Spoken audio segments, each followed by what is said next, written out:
Negara Indonesia memiliki sumber daya alam yang melimpah, sehingga banyak masyarakat Indonesia memanfaatkan sumber daya alam tersebut untuk diolah menjadi suatu produk yang bernilai jual tinggi. Pengolahan sumber daya alam membutuhkan teknologi dan sumber daya manusia yang harus memadai.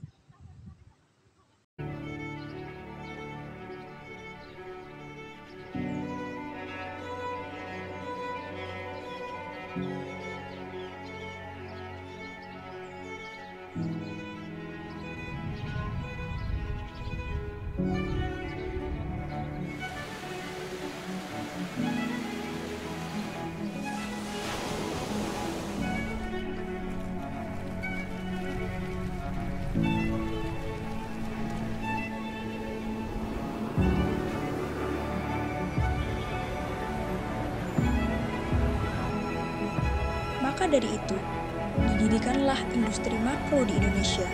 Dampak dari didirikannya industri adalah timbulnya limbah sebagai hasil buangan dari proses produksi industri tersebut.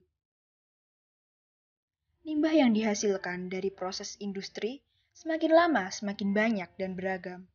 Limbah yang tidak dikelola dengan benar dapat menimbulkan dampak yang luar biasa terhadap lingkungan, terutama lingkungan perairan. Zat berbahaya yang digunakan dalam proses industri dapat lolos dan dapat membahayakan sistem air bersih.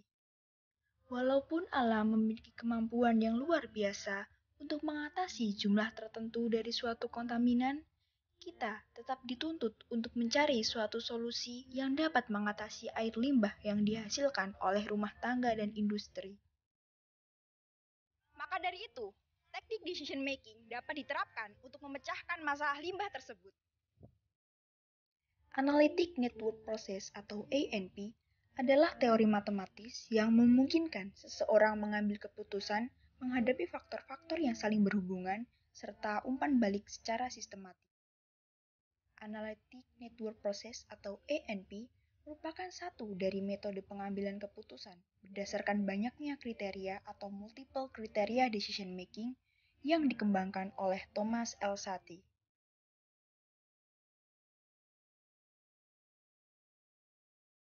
Salah satu permasalahan lingkungan yang sangat serius saat ini adalah keberadaan bahan berbahaya dan polutan beracun dalam air limbah industri yang masuk ke dalam sistem perairan. Penyebab utama permasalahan ini adalah keberadaan berbagai jenis pencemar air seperti zat warna, logam berat, fenol, pestisida, dan obat-obatan yang secara simultan memasuki rangkaian sistem perairan dan sangat berdampak buruk bagi kesehatan, keseimbangan ekosistem, dan populasi. Beberapa teknologi pengolahan telah dilaporkan untuk remediasi logam berat dan sisa pewarna dari air limbah. Penanganan limbah konvensional melibatkan proses dengan biaya yang mahal dan menghasilkan produk samping berupa unbiodegradable.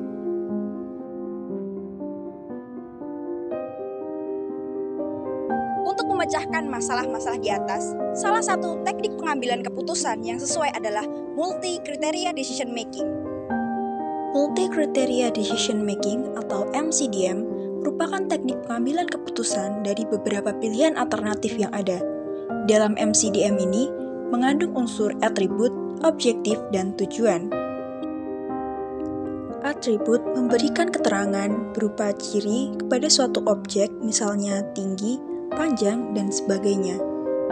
Yang kedua, objektif, menyatakan arah perbaikan atau kesukaan terhadap atribut, misalnya memaksimalkan umur, meminimalkan harga, dan sebagainya.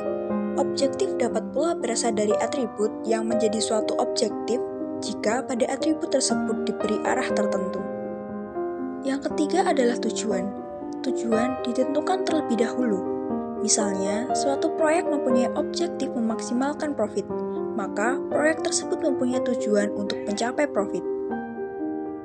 Pengambilan keputusan dilakukan melalui pemilihan atau memformulasikan atribut-atribut, objektif-objektif, maupun tujuan-tujuan yang berbeda.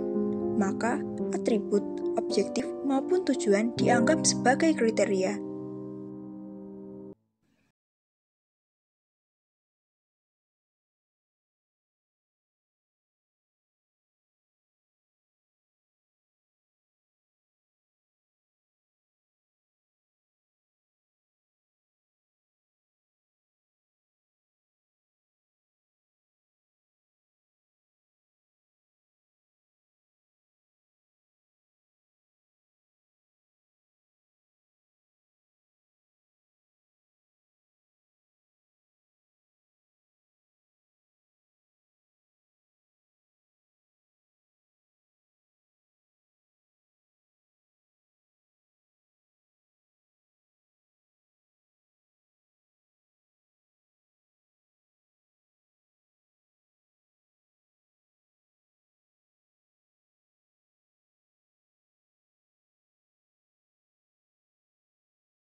adalah menetapkan tujuan. Permasalahan yang akan dituntaskan adalah bagaimana cara mengatasi permasalahan limbah dari sisa industri batik tersebut dengan meminimalkan biaya. Tahap kedua adalah mengumpulkan informasi atau menetapkan atribut. Pada tahap 2, perlu dilakukan pengumpulan informasi berdasarkan masalah yang ada. Biasanya, didapatkan dari eksperimen sederhana. Dalam kasus ini, informasi yang didapatkan adalah mengklasifikasikan zat warna yang dipakai dalam industri tekstil. Zat warna tersebut diklasifikasikan menjadi anion, kation, dan non-ionik. Sementara untuk logam berat, diklasifikasikan menjadi logam berat esensial dan logam berat non-esensial. Logam berat esensial merupakan unsur-unsur yang memiliki densitas spesifik lebih dari 5 gram per cm kubik. Di antaranya ada besi, vanadium, kobalt, tembaga, mangan, seng, strontium, dan molybdenum. Sedangkan logam berat non-esensial di antaranya arsenik, kadmium, nikel, timbal, merkuri, dan antimon.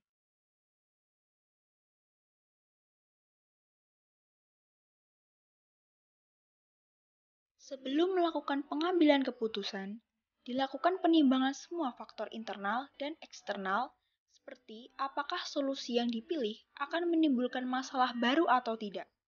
Proses penanganan limbah konvensional melibatkan proses dengan biaya yang mahal dan menghasilkan produk samping berupa unbiodegradable untuk upaya remediasi tersebut. Sehingga harus diupayakan proses alternatif yang sejalan dengan prinsip green kimia atau kimia berkelanjutan. Beberapa kriteria green kimia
limbah.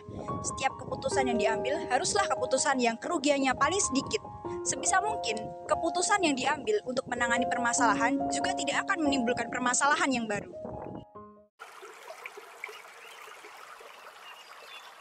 Sekian Science Talk dengan tema pengambilan keputusan dalam menangani permasalahan limbah industri dari kelompok kami. Terima kasih.